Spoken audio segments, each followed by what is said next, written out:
I, Dr. Namrata Sharma, on behalf of All India Ophthalmological Society, welcome you all to the inaugural ceremony of DreamCon, the 80th annual conference of All India Ophthalmological Society in the City of Dreams, Mumbai.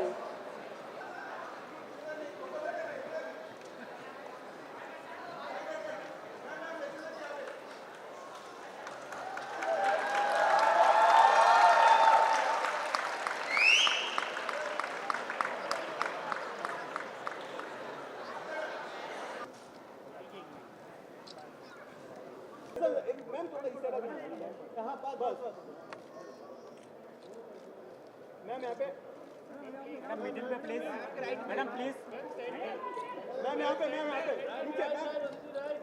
Ma'am right please यहाँ पे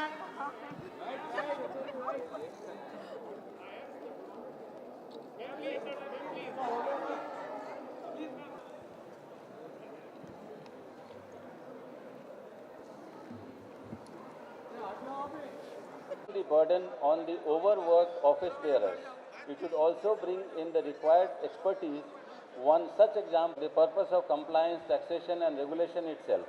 There is an immediate requirement for such specialized roles that only newly added governing council members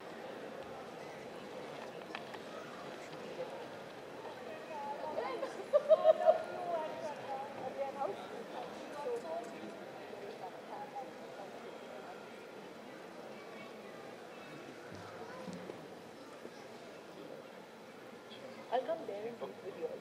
There with yours.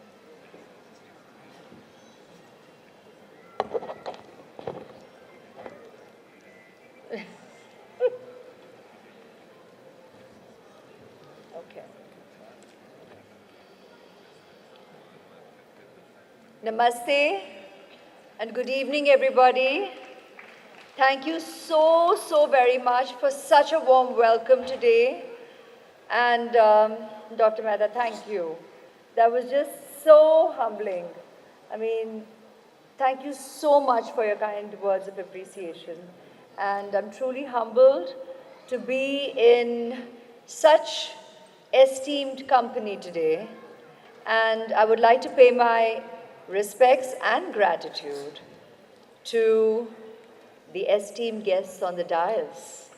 Really, I am privileged to be in your company, and it is an absolute honor to be here today amongst the esteemed guests on the dais, all of you surgeons, eye doctors, family members. You're vital to the success. You're the backbone, you're the support. And it was so wonderful to hear your president, Dr. Lalit, to turn around and actually express his gratitude towards his family. It was very touching, very apt, and it's wonderful to see that. I think that's what is so special about us as a people, Indians. Proud to be an Indian, proud to be amongst incredible Indian doctors, and proud to be here this evening. And that's why it was an easy yes when Dr. Mehta invited me on behalf of the AIOC to come to join you all this evening. It was a privilege to be invited as a chief guest and to light the lamp at the inauguration of your conference, and wishing you all great success for the next couple of days at this conference, and you'll pave the way, you'll make the difference, you'll contribute tirelessly, day in and day out, right through from student days. Trust me, I was a student of science, so I know the beginnings, I know the journey. Most of my dearest friends are doctors. And the commitment, the sacrifice, the dedication, however much be said in gratitude for that would be less. And, you know, this is, it's earned. It's earned, the gratitude, when we fold our hands and say thank you, it's heartfelt. you change lives, you make a difference to so many people, to so many lives. So gratitude and thank you goes without saying. I did prepare to say a lot more, but that was all straight from the heart.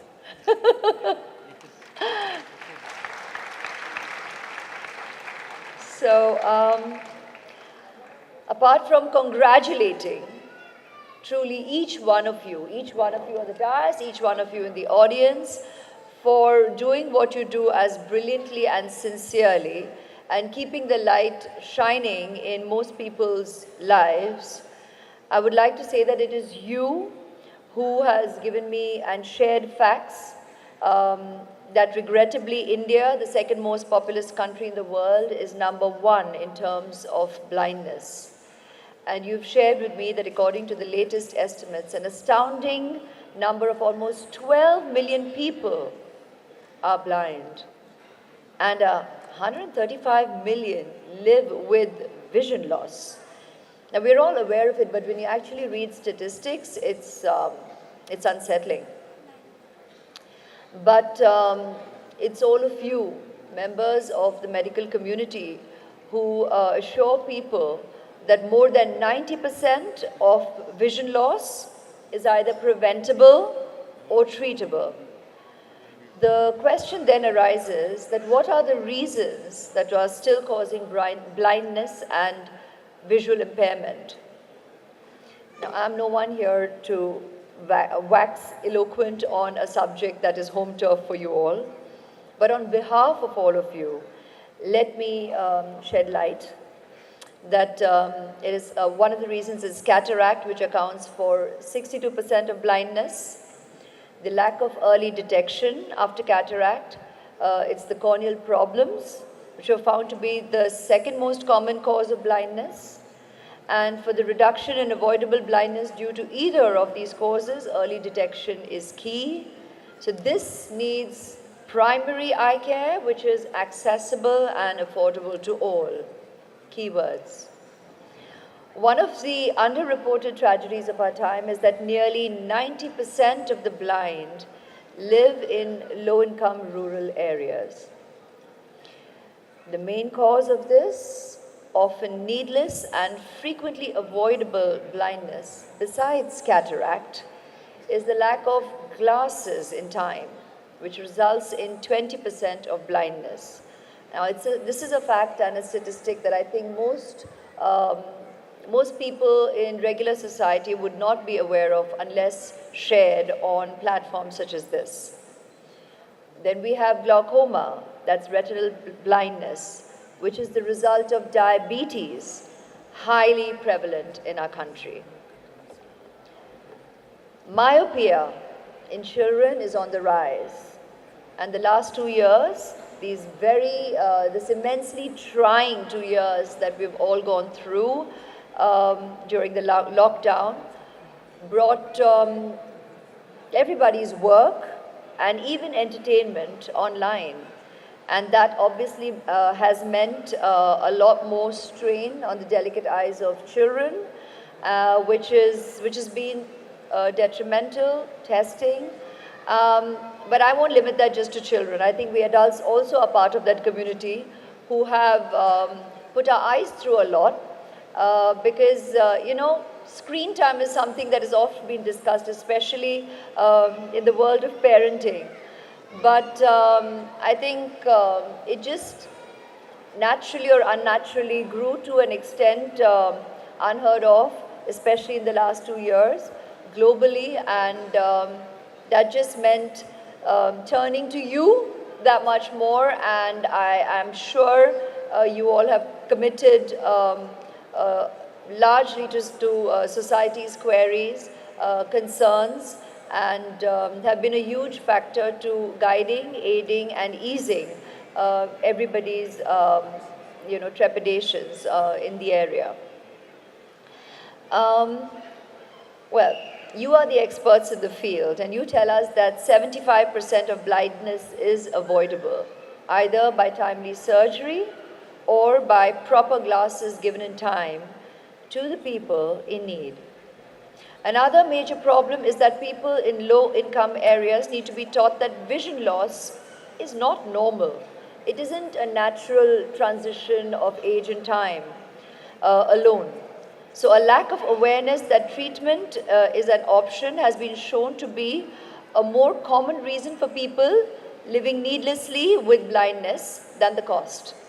The factors that facilitate awareness are access to affordable local health care, higher literacy rates, better access to information technology, and all in all, education, educating people on the subject. So how can everybody, we all, make this better? Through primary eye care, where camps can be used effectively for funding patients in need of cataract surgeries, vision centers in rural areas. Then there is making glasses available at subsidized rates. And though this is just the tip of the iceberg, it is a very, very vital one. Public and private partnership in the area. And then I found this an interesting read, where you shared with me about gender-based blindness.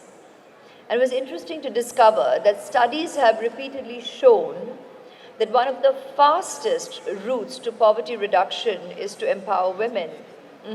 That's right. 64% of blind people are girls and women. And women account for nearly 75% of cataract blindness and do not receive surgery at the same rate as men. A fact, even in today's time where we all believe we have moved way ahead in terms of gender equality and equal care, equal understanding, and equal rights. In some parts of the country, the risk of going blind from trachoma is now up to 4 times greater for women than it is for men. So another of the benefits of combating blindness in low-income areas is unlocking female empowerment. And now we come to eye donation.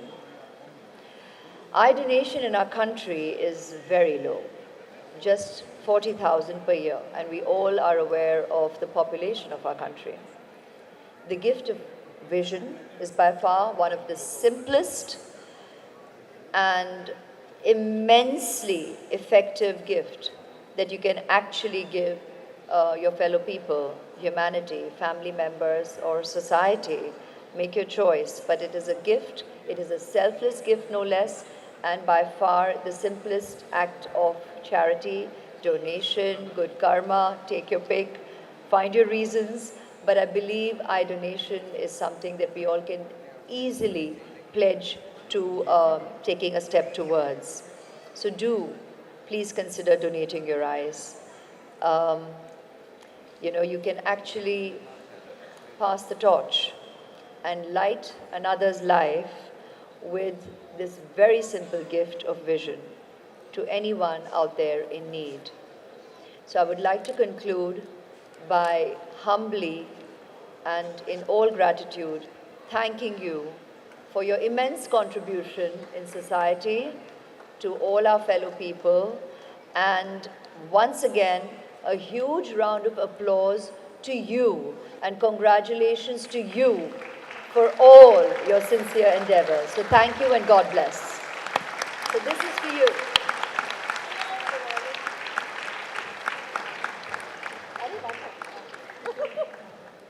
Swami is a living legend, and he was one of the main people who brought about Aravind Eye Hospital to what it is now. It's a chain of eye hospitals, and this hospital is something that the whole world has learned lessons from. I call upon the next awardee, and this time it is the AIOS P. Shiva Reddy International Award being awarded to Dr. Samar Kumar Basak. Dr. Samar Kumar Basak, please. This award is being jointly shared with Professor Jeevan Singh Tityal. Sir, please join us on stage. A very, very big hand for all these people who have given their lives to ophthalmology, who have created the boundaries of ophthalmology, boundaries that cannot be reached by single person in their lifetimes.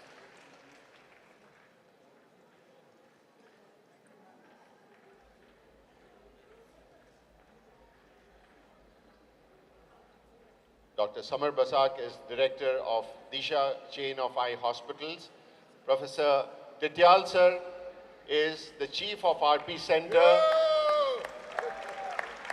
and a teacher, an academician, and a wonderful surgeon, and a Padma Shri awardee as well.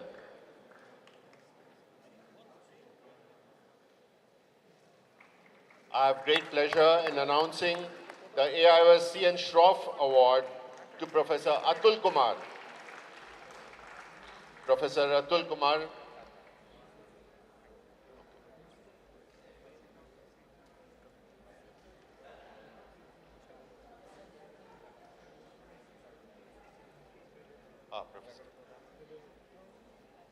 Professor Atul Kumar is again a teacher par excellence and a great vitreoretina surgeon, and he has trained students in vitreoretina not only throughout the country but throughout the world today.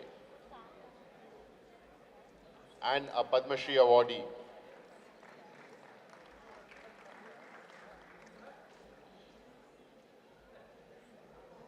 I wish to announce the next award, and that's the AIOS P.K. Narayan Rao Award to Dr. Jyotirmay Biswas. Dr. Jyotirmay Biswas is a uvea specialist, and he has led this branch of ophthalmology not only in India but also in the world today. He has one of the highest number of publications in the field of uvea. Put your hands together for Dr. Jyotirmay Biswas. The next awardee is the AIOS Kiar Datta Award, goes to Dr. Sujata Das. Dr. Sujata Das, a great cornea surgeon and Born to us today, it means a lot to all of us here.